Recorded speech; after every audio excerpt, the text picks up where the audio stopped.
So now we'll go to item 13. 13, Aaron's notice of motion. Aaron, how do you want to do this? So Kelly's going to second it. Do you just want to, I'm just trying to think what we do with notice of motion. You introduce it? And then, I'll introduce it and we'll all vote for it and we'll move on to a happier. So there's questions. So do you want to introduce it, then we'll do some questions? Okay, so I don't want to spend like an hour if we can, but... No, that's fine. I want everyone to be comfortable with it. The purpose of the notice of motion is, I think we're working in a broken system. Often you'll hear stuff that councils and governments deliver costs so much more than the private sector. So this is a chance for a working group to look deeply into that. The working group has to have Phil and Sam on it as a minimum. And the reason for that is our council currently in this term is lucky enough to have IP at the table that understands delivery of infrastructure. So we would be foolish not to tap into that. Sam is an accountant for Downers. He used to audit the council when he was an apprentice, so on and so forth. So he understands that economic side, and then most of the time. And then Phil has been delivering infrastructure since he could walk. He used to go to work with his dad and has learnt through that business. And you'll often hear him sit at the front and go, oh, this could be or should be done this way, or why don't we do this, why don't we do that? The idea of the working group is to look at all of those things and then rule them out. We might come back with nothing. There may be no savings, but some of the stuff that holds us back no doubt will be legislative. But you currently have a government that's also very keen to look at where those legislative problems are. So if we can highlight them, present them to them, we may then see some changes. But we cannot afford to keep spending on infrastructure the way we have, because the infrastructure delivery and spend by councils and governments is far exceeding the rate of inflation and has done for a number of years. So for us to not try and address that is really, really almost a dereliction of duty at this table. You've been elected to look after the city's finances. We have to deliver for future generations, and the only way to do that is to make it more cost effective. I know a lot of contractors, this would talk to them directly, where they would say, oh, why don't you do it like this, this and this, and then we will find out if that can be done. And that's the purpose of this notice of motion. So Victoria, Jake and Tyler, Sarah. Maybe. We'll see. Thank you. The lawyer in me just wants to raise a slight tweak to your wording to see whether you'd consider it. And apologies, I didn't raise it before today. Where you've got the word, the advice should consider A through G, I'd hate to get to a point where we get a report. We ask the report writer about something and they say we weren't asked to consider that. So could you put in there, the advice should consider but not be limited to, please? Thank you. Yes, the non-lawyer in me agrees to that. Thank you.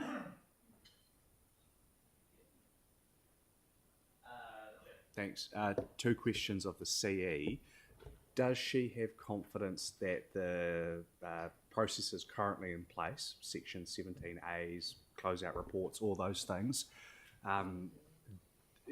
address the necessary desire to make sure that we're operating efficiently and effectively and with continuous improvement? I think there is room to revisit some of the things in the way that we go about procuring things, and I know that the new head of procurement is keen to do that.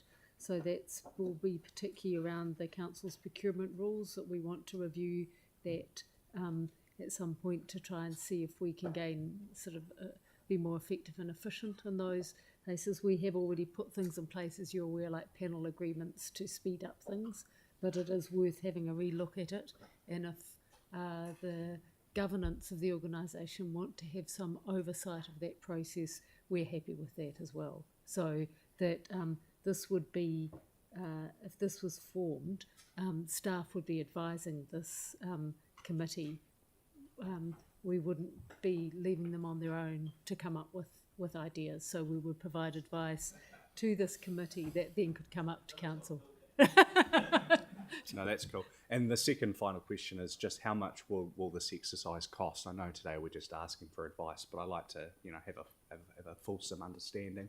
Yeah, so that will come back in the advice that we bring about what is the scope of this, what the resource requirements would be. So that would be in that advice that we come back with about the establishment of this working group, what actually timeframe and costs we would expect. So it will come back in that advice. Cool. So we can't amend the notice of motion because it's been moved and seconded. Yeah. Yeah, you Apparently, can if the mover agrees, I think, can't you? well, the highlighted advice I've got says not, but Under the, through you, Mr Chair, so the alterate 22.4 says only the mover at the time the notice of motion is moved and with agreement of a majority of those present at the meeting may alter a notice of motion. Once moved and seconded, no amendments may be made Has it been seconded? to a Yeah. notice of so motion. yeah. Although, understanding orders, you're also allowed to withdraw your moving and seconding. So you could, withdraw the seconding, withdraw the moving, change it, and then move it again. For heaven's sake, let's So just I'm do pretty it. sure you can do that. Well, you can. Cool. So let's not get bogged down in what Aaron's trying to avoid. so that's just been withdrawn. It's been slightly amended, and that's been moved and seconded again. Great. So now Sarah. Yep. Thanks for that. Oh, sorry. Tyler, then Sarah. Thanks for your help on that. Yep. Good, Aaron. I was actually pretty gutted you talked because now I've sort of got questions. The first one really is just around the makeup, your vision around the makeup of the working group. I know that is only advice, but I'm just sort of wanting to steer the direction of, we'll sort of get an understanding of, is staff going to come with advice or is it going to be working with Councillor Kewen and the Mayor on this? So from what, and we did help Councillor Curran reword this, that what this is saying is that staff are going to come back with advice to F&P, or actually it'd probably be council to establish a working group, what those terms of reference would be, including what its scope would be and what the cost, and then it would be, and who should be the membership and makeup. Okay. And then it will be up to F&P if it's a working group to F&P or council to actually confirm that and establish the working group. So Cool. this is not being established today. Yep, no worries. Thanks. Thanks. I think this is a really good idea. I think that we should always be looking at ways of doing things slightly different, if there's more efficiencies, cost savings, those kind of things. I'm not sure it goes far enough. And I know that this is an infrastructure delivery working group. Many of the concerns that people raise about delivery and the things that we see out and about and on the streets are actually not to do with infrastructure delivery, they're to do with service and procurement of services. So, classic example, Aaron, you often raise the street sweeping and the multiple trucks. That's not infrastructure delivery, but it's to do with procurement and those kind of things. So I don't know whether the ability for that procurement of those kind of large contract service things would be within the scope of this or not. Yeah, good point, Sarah. That's maintenance of infrastructure, so I would have. It's not the actual delivery of No, it's not. Yeah, but it's the ongoing. I mean, our gutters are useless once they're full of rubbish and leaves, so I would have thought that that's a part of it. But I mean, that can be. I mean, staff are hearing these discussions, and it's got a pretty open scope at the moment, and not limited to. Means that hearing your words that they would come back with that in there absolutely. So maybe Some advice on the inclusion of that kind of thing as part of the advice. Yeah. No, good point. Good point. Yeah. Yep. Cool. It also doesn't. It's currently looking at procurement and capacity and cost of undertaking work. One of the things that people actually have the most gripes about is design, and I'm just wondering if we should do something separately at some stage on that design piece. There's a lot of talk about being able to do infrastructure in a different way, whereas this deals with how we procure it once we've decided what we want. I So- would have thought this included design. Yeah, no, it doesn't. From Okay. any kind of reading, anyway. Well, So, yeah. hard to deliver without a design, but Yeah, if you could note that and get some advice around that. Yeah, because I think there's definitely ways to be able to do that in a more cost efficient kind of way. So thanks. and Um, and the yeah, way good it point. was originally written, I did list some of these things out, but staff come back and cleaned it up in a way that they can kind of come back with anything they think that should be in there and done, because I was a little more prescriptive like you are, because contractors, anyone here that's had conversations with them, often say, why don't the council do it like this, this and this? But there's probably, like Jake raised, legislation reasons why we can't. But they need to be raised and looked at and then taken back to the government if necessary. I was just wondering if there'll be advice about whether a working group is the best method of doing this. Or could it be, and I don't know what Aaron thinks about this, but because this is, and I know if something was to come out of the working group, it would come back to council, but I actually think because this is quite an important process, that it would be quite useful for the detail of it to be understood by all councillors. I know that makes it sort of more cumbersome, but is it better just as workshops or something? Yeah. My question is simply about the timeline. I see that we're requesting staff to provide advice in August 2024. I'm conscious that yesterday we put a lot of pressure on staff in respect of asking for advice and reports on a truckload of things. How realistic is this, Mary, to have this advice back in August, or do we actually, if we're going to do it once and we do it properly and we put some front-ending, some really good resource into this to help the process, do we need to allow ourselves a little bit more time?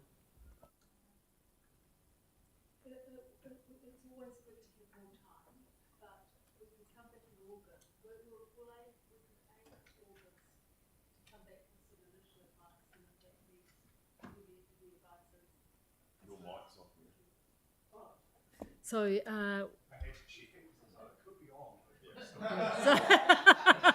okay, sorry. Can we stick with August now? And if we can't make that deadline, when we bring back the work program, we're intending to bring to council around all the actions we've got from yesterday, we may ask for a slight adjustment on this. Yeah, thank you. I think it's a good idea. And just noting B, capacity and cost of undertaking the work. So in your vision of it, so are you thinking that it would review supply chain constraints all the way from go to woe through the supply chain? Because, I mean, you can have all the diggers in the world, but if you don't have planners or... Yep. Yeah. Yeah, so I would expect that to feed in. A lot of that side would come more from the staff side, but I would hope that what does come back allows us to talk to contractors for them to come and be saying how we can deliver better as well, because the entire community owns our infrastructure and a chunk of the community delivers it, but they don't get a say on how it's delivered. And this is just, and it might lead to nothing, but if everything's looked at, we get under the hood. The guy right on the shovel at the bottom end of the entire network might have the most genius idea that's fed back into this, and we should always be open to that. Okay, so we've got a mover and a seconder. Does anyone want to discuss it? We feel like we have Yanni would like to discuss it. Yep. Thank you. Look, I think this makes a lot of sense. This is something I've been asking for a long time around looking at the cost of how we're doing things. Just for example, yesterday as part of the LTP, to ask for a report on a relatively simple design of two local connections for between the two MCRs, I was told that it would be $600,000. And when you think about that, I did some research and saw that an average, a median wage for a traffic engineer at the Christchurch City Council is $98,000. So that would effectively be 4 traffic engineers working full-time for a year to design a simple cycleway connection putting 100 grand aside for consultation and other collateral costs, and then probably another 100 grand for corporate overheads, right? So when you think about that in that context, it's almost like we've become numb to the cost of some of the things that we do. And I think some of that may be possibly post-earthquake with the huge amounts of insurance money that flowed in and the whole climate that we were involved with. But it does seem to me we need to look at opportunities for reducing the cost of how we do things. So I'm very supportive of this. And ironically, today we've just had another report from the Statement of Intent around civic building, right? Where we're paying about $200 higher than the market rent for office space in the city. So I hope that this could look at also how we procure services, because clearly we are not very efficient at the moment, and there's a lot of room for improvement. So I welcome this work being done, and I hope we give this group as wide a mandate as possible to look at the effectiveness and efficiency that we can deliver.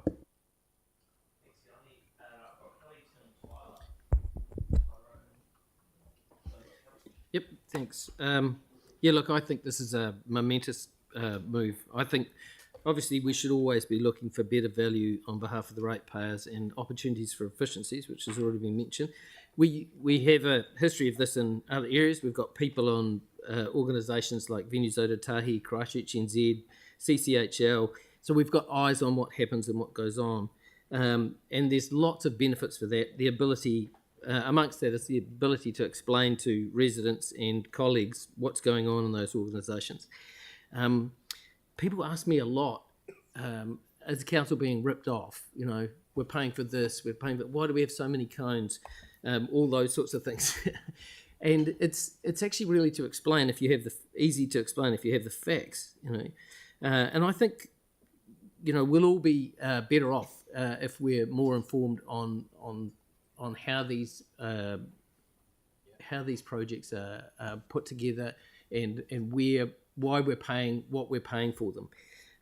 Because at the end of the day, we all just want value for money for the ratepayers, and so I think this is a genius move, and I think it'll be really positive, especially if we get the right people, right councillors involved in there. So yeah, I'm super supportive and really excited about this. I think this is a massive step for us and really positive. Yeah, thank you. Look, this is the first step, and I think it's a really good journey to get on. It's been acknowledged by our CE and staff with regards to they were looking at the procurement and looking how to go forward. So I think this is going to be a really positive way to go forward. I do think when we're talking about are we numb to the costs, etc., this is not a Christchurch-centric issue. This is right across the board. We're doing some building, or family doing some building in the Hawke's Bay. It is insane what things are costing. When you can go to Australia, get the same product, fill a container and bring it back for a third of the cost, the same product is here in New Zealand is absolutely ridiculous. But this hopefully will highlight the issue of a small environment, which New Zealand is. We have some very big players who are cornering markets, and I hope that some way via the council and my colleagues into political parties, etc., as they go into Parliament, can look at how some of this can be negated through the Commerce Act. And that is really where this main problem is. But great first step, really support it.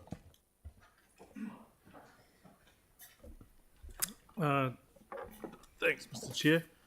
I've got to commend Councillor Hanson. He's like an octopus. He gets to squeeze in these really creative debating points, and they defy plausibility. But I must say that it's really, really creative. So I'm going to be a bit creative of my own and talk about the irony with all of this.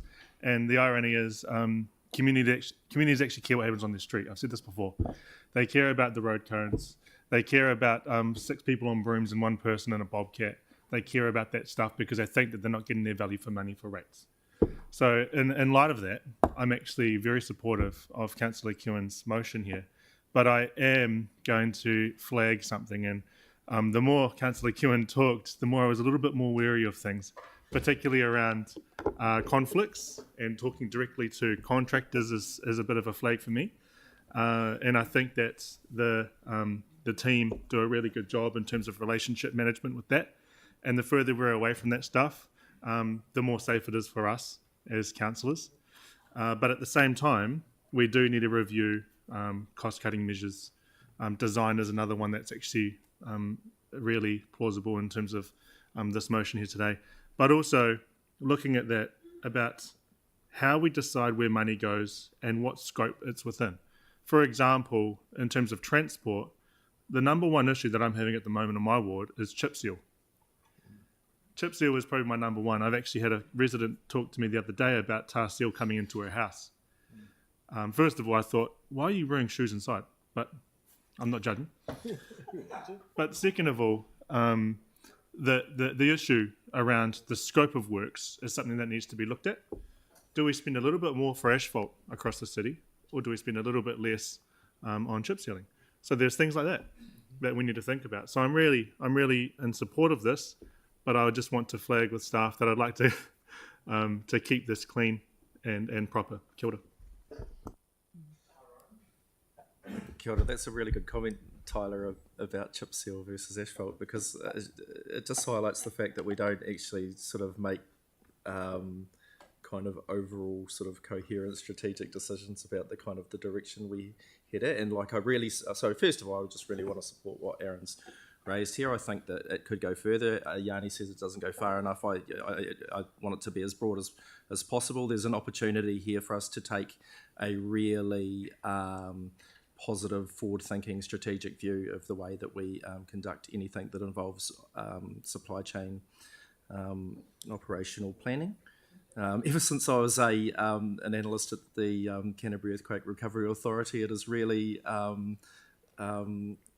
what's the word I'm looking for? It's vexed me the way that public organisations conduct their supply chain and operational planning processes.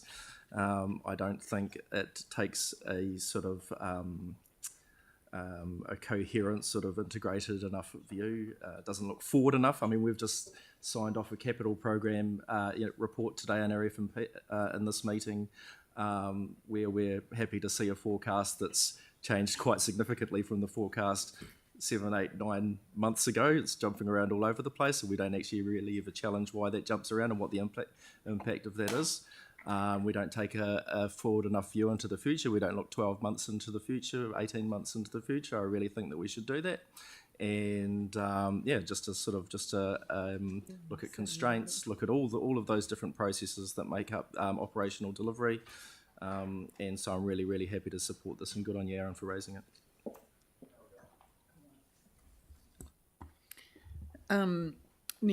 Thanks, Aaron, for bringing this forward. I think everyone will be supporting this today. There's lots of other areas I think we could look at effectiveness and efficiencies as well, apart from just delivery of infrastructure. And that would include looking a bit more closely into our own budgets within the council that seem to still be a black box after being here for 5 years.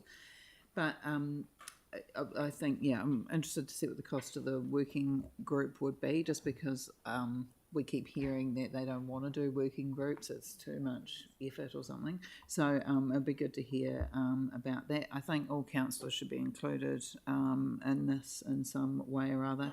And the main point I was going to make is exactly the same as Tyler's around conflicts of interest. I think if I was a contractor coming to tell you what to do, I'd be like, add in this, this and this, and I'll make a bit more cash things. So I think that's a very dangerous thing to do, and I think we need to be very careful how we proceed. Thanks.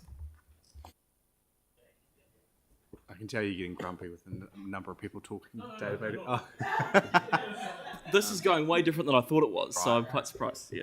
Look, I'll admit to having a healthy degree of scepticism when I see a notice of motion from Councillor Kewen, but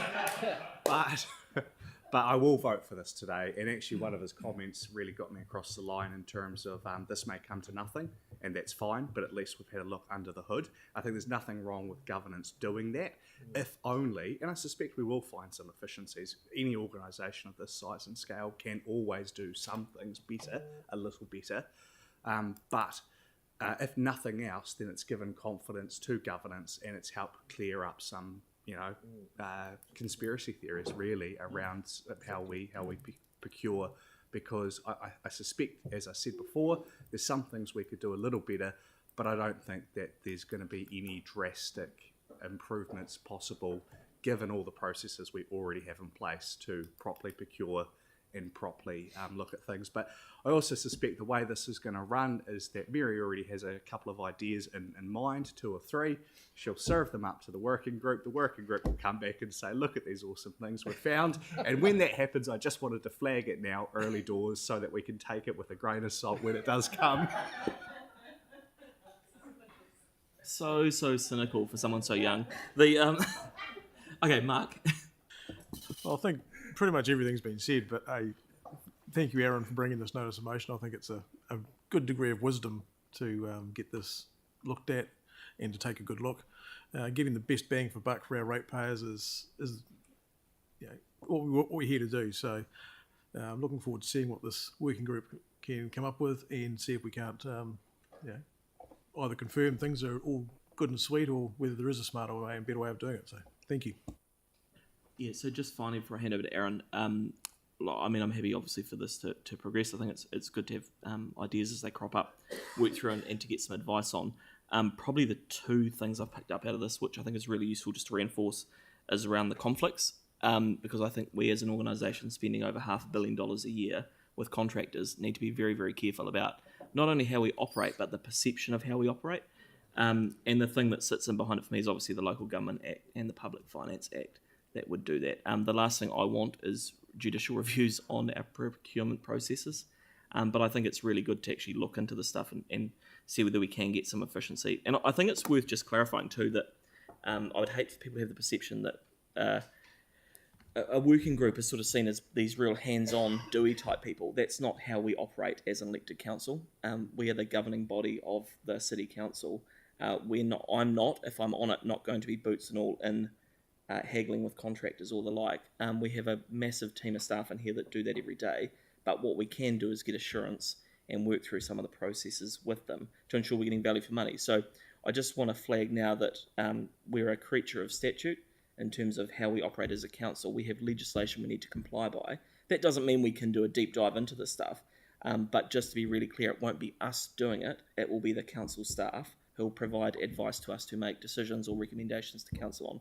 Because, and I talked to the mayor about this morning, he's been very clear that, I mean, Phil, to his credit, loves to get boots and all into everything, but he understands that conflicts need to be managed properly, and at the same time, we need to protect the reputation of the council when we're trying to rebuild trust and confidence. So I think we can get the advice, but we're just sending a signal to everybody and to the council staff that that advice should not be that we're going to go boots and all in to be haggling with contractors, because that's not how we operate as a governing body.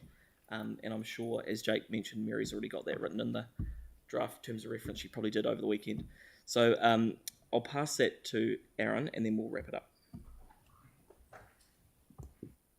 Yeah, some interesting comments there from a number of you, and thank you for sharing all your views. It will only be successful if we are open-minded enough to listen to anyone who may approach us on ways the council can save money. And the ones that can do that the best are contractors.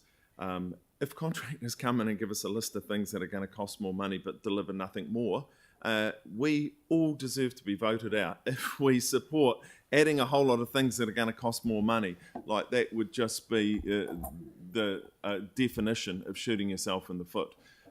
But there is clearly obvious stuff within contracting industries where they're frustrated themselves, and we are bound by legislation. I've got no problem myself of people saying that, because I'm not conflicted. I've worked with, for, and around contractors for years, and I'm more than happy to listen to what they've got to say. But if someone thinks that I've got a conflict on anything we bring in, if we save the city millions of dollars, happy to face that in the court of public opinion, because I know in my ward, if I save the city millions of dollars because we change our procurement process to do favours for people that save the city millions of dollars, I don't think I'll get voted out, and I don't think anyone else here will either. If the process is wrong, the process potentially needs changing. I'm not saying the process is wrong, because I'm open-minded enough to see whatever comes back from this, and like and I think it was Jake's wise words were something around the conspiracy theories around contracting. Could be true, could be not. But maybe they are just conspiracy theories and people think that contractors ramp the price up. But I know, and I've heard just in the way that we tender, how hard that is for companies and how many tens of thousands of dollars they put into each tender. They have to add all that in, whereas you can go and talk to someone and say, we want this many kilometres of this, what will it cost? That's a completely different price. And so we need to get that information, look at it and go, yes, we can change our process, or no, we can't, we're happy to pay millions of dollars more. But let's see what it looks like. And thank you very much for everyone who spoke for it and supporting it. And it could lead to nothing, could lead to everything. We will soon see.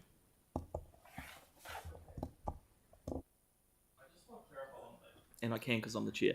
I think you inferred, and I don't think you meant it, that comments around favours for some contractors or being accused of giving favours to contractors. I just want to be very, very clear before we vote that we're a creature of statute.